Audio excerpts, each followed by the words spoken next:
For 12 years, she never said a word. Not to her father, not to her teachers, not even to her doctors. The millionaire tried everything. Therapy, specialists, the best hospitals. Nothing worked. Until one rainy afternoon, a boy in ripped jeans, holding an old guitar with missing strings, sat outside their mansion's gate and played a song that only she could have known. She walked outside, barefoot.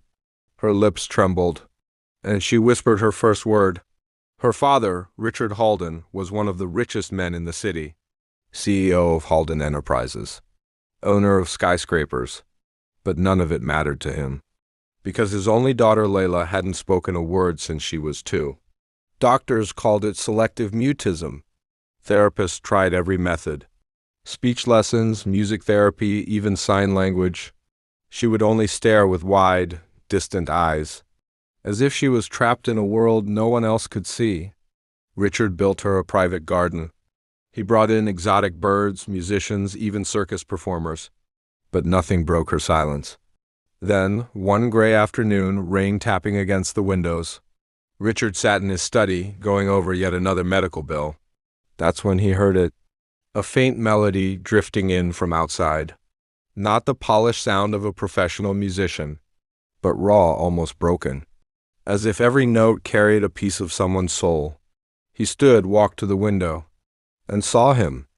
A boy maybe 17 sitting cross-legged on the wet sidewalk. His clothes were worn, jeans ripped at the knees. His guitar looked like it had survived a war, yet he played with such tenderness that even the rain seemed to quiet down to listen. Richard almost called security, until he noticed movement in the garden. Leela, standing in the rain, her nightgown clinging to her small frame, staring at the boy with wide eyes. She stepped forward.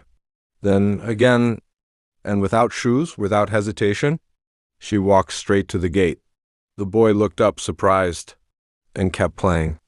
Leela's lips parted, and Richard's heart almost stopped, because after 12 years of silence, she whispered one single word. Richard froze at the window.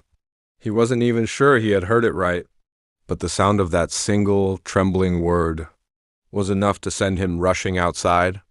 By the time he reached the garden path, Leela was already at the gate. The boy kept strumming, rain dripping from his hair. Leela whispered again. This time Richard caught it clearly. Eli. Richard's blood ran cold. He had never heard her say any name before, and he didn't know anyone named Eli. Who are you? Richard demanded. The boy stopped playing.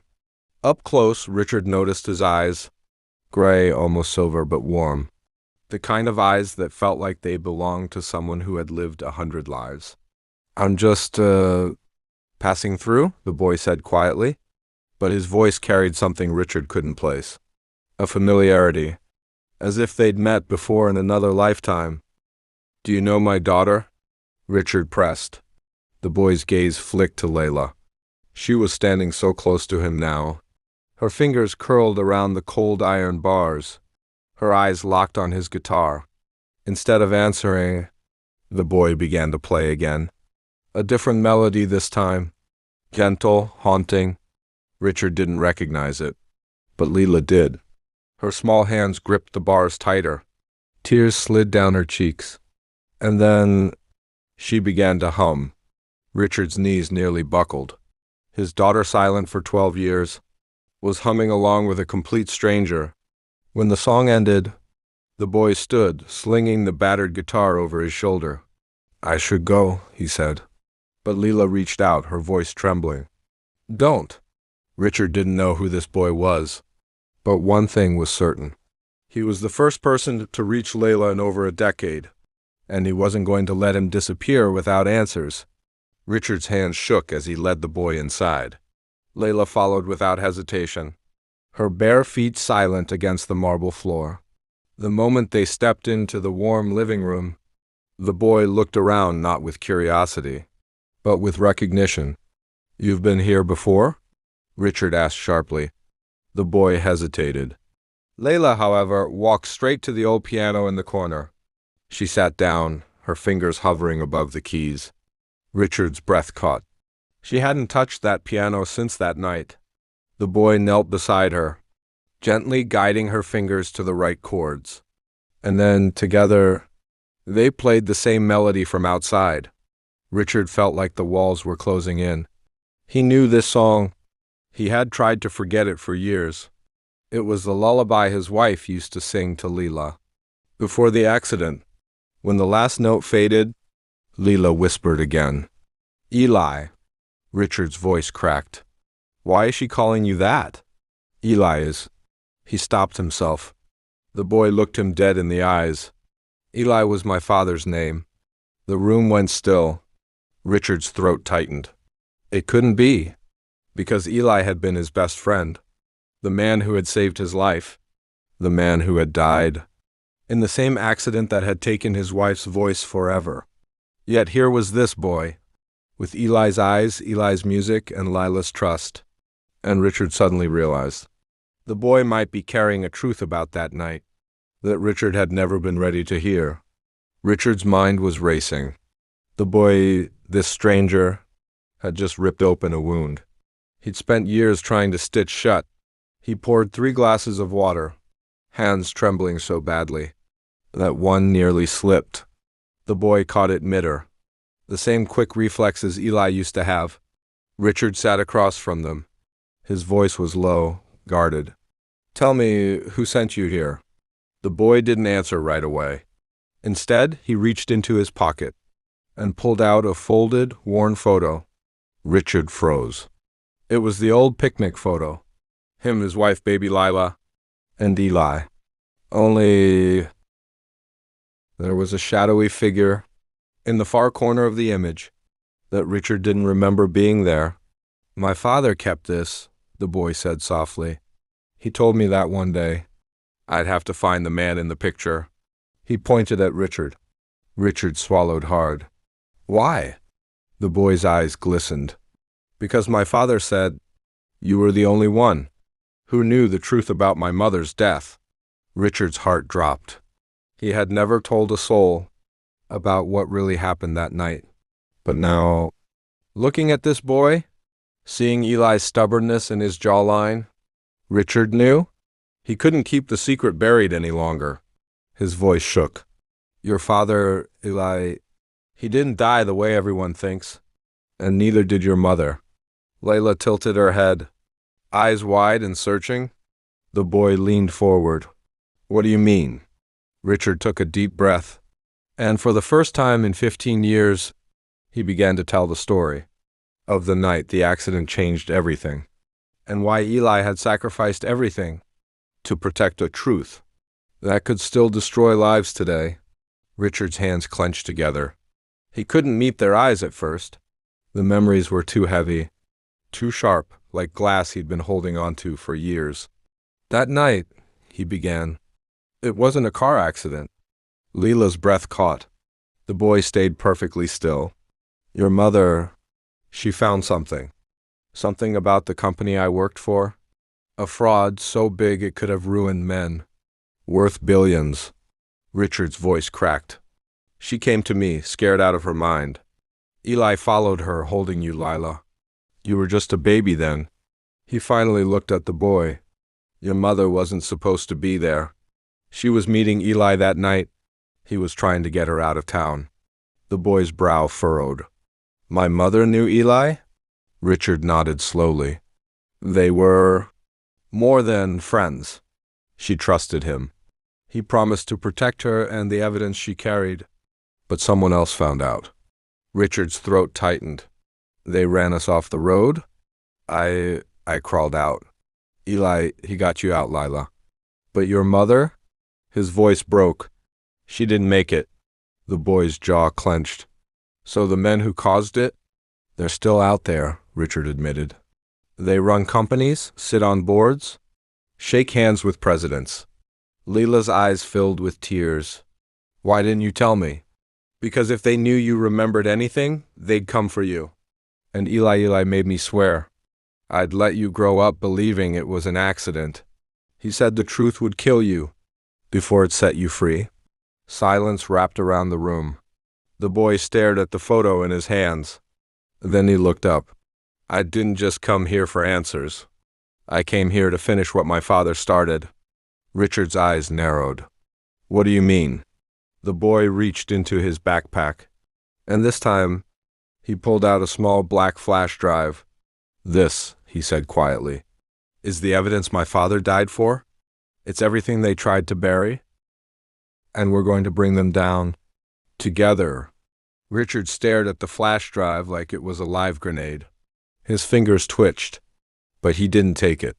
Do you have any idea what holding that means? He asked, voice low. They'll kill for it. They already have. The boy didn't flinch. That's why I came to you. My father trusted you? Now I have to. Layla leaned forward. What's on it? The boy's eyes were cold now. Older than his years. Financial records. Shell companies. Payments to certain politicians and judges. It's a map of every crime they've covered up in the last 20 years. Richard rubbed his temple. I thought Eli destroyed everything that night. He made a copy, the boy said. Kept it hidden. When he died, I found the key to his storage unit, and this was there. Leela's heart pounded. If we take this to the police... No, Richard cut her off sharply. Some of them are bought. If this falls into the wrong hands, you won't live to see morning. The boy tilted his head. Then where do we take it? Richard hesitated. There's one journalist I trust. She's not for sale. But getting to her without being followed. A sudden knock at the door cut him off mid-sentence. They froze. Richard motioned for silence. He walked slowly to the door, peered through the peephole, and his blood ran cold. Two men in dark suits stood outside. One had a small earpiece. The other was holding something that looked an awful lot like a silenced pistol, tucked into his jacket. Richard stepped back. They've already found us. Richard backed away from the door, his mind racing. They know. They've known for hours. The boy's hand went instinctively to his backpack. Is there another way out? Layla whispered. There's the service corridor through the laundry room. But Richard shook his head. They'll have every exit covered. The knock came again, harder this time. A voice, deep and calm, called out, Mr. Halle, we need to talk. It's in your best interest to open the door. Richard's chest tightened. That voice was familiar. Too familiar. He turned to Lila. Stay away from the windows. The boy pulled something from his pocket. A small, battered flip phone. He opened it, pressed a single button, and whispered, They're here. Lila stared. Who are you calling? The boy didn't answer. Instead, he walked to the kitchen, yanked open the back of the fridge, and pulled out a narrow black case. Inside, a sleek handgun and 2 spare magazines. Leela's breath caught. You're just a janitor's son? The boy looked up, his expression unreadable. No, I'm the reason my father was killed. And they're here to finish the job. Richard stepped between them. Put that away. You're not... The front door shuddered under a hard kick. Plaster dust rained from the frame. Richard's eyes darted to the hallway. Laundry room, now. They moved fast. The boy stopped dead in his tracks. Footsteps. From inside the house? Someone was already in. Richard froze mid-step. The sound was unmistakable. Boots on the hardwood. Slow, deliberate. Coming from the study. The boy raised the gun, motioning for silence. Richard's heart pounded so loud, he swore they could hear it.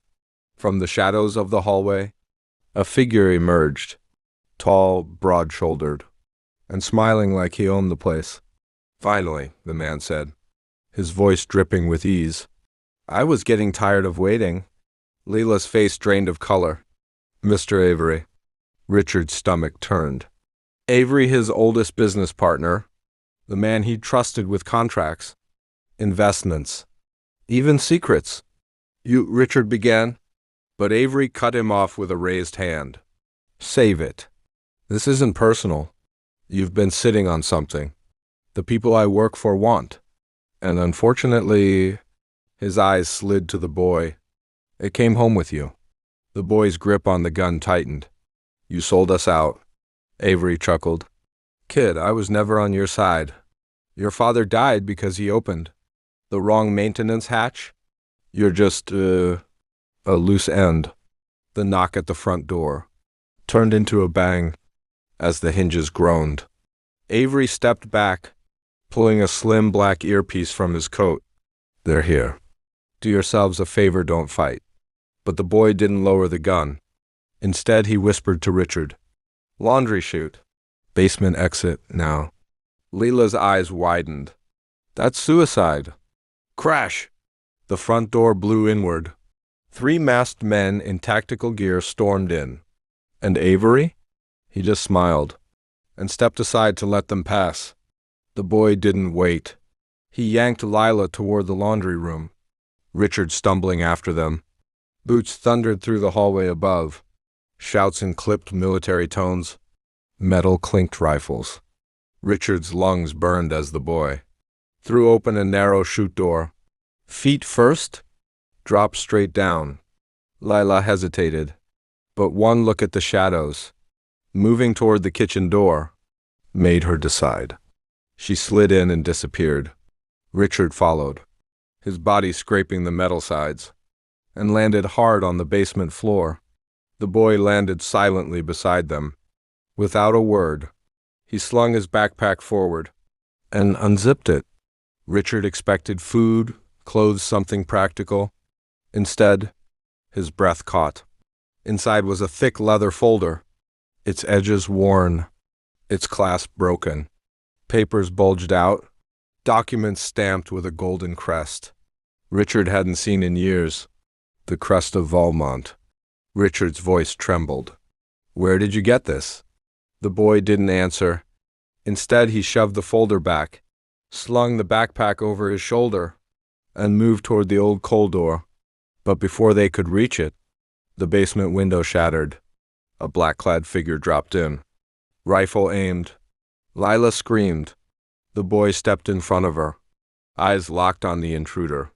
And then Richard saw it, a tiny flicker in the boy's expression. Not fear. The man with the rifle spoke first. Son, you're coming home. The boy didn't move. His breathing slowed, eyes locked on the man. Richard's mind raced. Son? Home? Nothing made sense. Until he saw it. The man's sleeve had slipped, revealing a scar on his wrist. The same crescent-shaped scar Richard had once seen on the late Duke of Valmont. But the Duke had been dead for 15 years, or so the world believed. The man lowered the rifle slightly, voice quieter now. Leo, I told you I'd find you. Richard felt the air leave his lungs. Leo, that was the name of the Duke's only child. Kidnapped as a baby, never recovered. Layla clung to Richard's arm, her whisper trembling. You mean he's a prince? The man's gaze flickered to her. To both of you. I owe my son's life, but staying here means death. Boots pounded above again. Dust rained from the ceiling. The man reached into his coat, pulling out 2 passports. Thicker than normal, and heavier. Take these. Get to the coast. There will be a ship waiting. Richard hesitated. Why help us? The man's jaw tightened. Because once, I was the one in chains, and a stranger broke them. The boy Leo stepped forward, taking Lila's hand. No more cages, for any of us. And with that, they vanished through the cold door, into the wet night air, running toward a freedom they hadn't believed in hours ago. Behind them, the house exploded into chaos, but they didn't look back, because some truths, once revealed, burn everything behind them.